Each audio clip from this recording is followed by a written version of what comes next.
നടന്നില്ല. കേരളം എന്നൊരു ഭൂപ്രദേശമേ ഇന്ത്യ മഹാരാജ്യത്തില്ല എന്ന കണക്കെയാണ് കേന്ദ്ര ബജറ്റ് വന്നത്.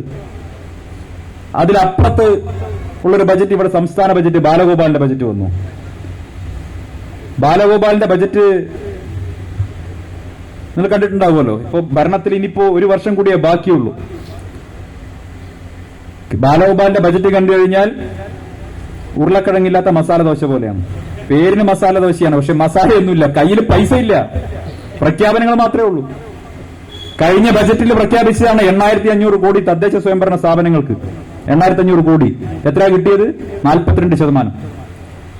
പ്ലാൻ ഫണ്ടിൽ നിന്ന് ആദ്യം 50% വെട്ടിക്കുറച്ചു, പിന്നെ 8% വെട്ടിക്കുറച്ചു. പഞ്ചായത്ത് മുഖേന നടക്കേണ്ട സകലമാന ക്ഷേമ പ്രവർത്തനങ്ങൾ തടസ്സപ്പെട്ടു. ഇവിടുത്തെ പാവപ്പെട്ടവർക്ക് കിട്ടേണ്ട എല്ലാ പദ്ധതികളും തടസ്സപ്പെട്ടു. ഞാൻ ചോദിക്കട്ടെ, ലൈഫ് ഭവന പദ്ധതി, ആ പദ്ധതിയിൽ കേരളത്തിൽ 1,10,000 വീടുകളുടെ നിർമ്മാണമാണ് തടസ്സപ്പെട്ടിരിക്കുന്നത്. 1,10,000 വീടുകളുടെ നിർമ്മാണം.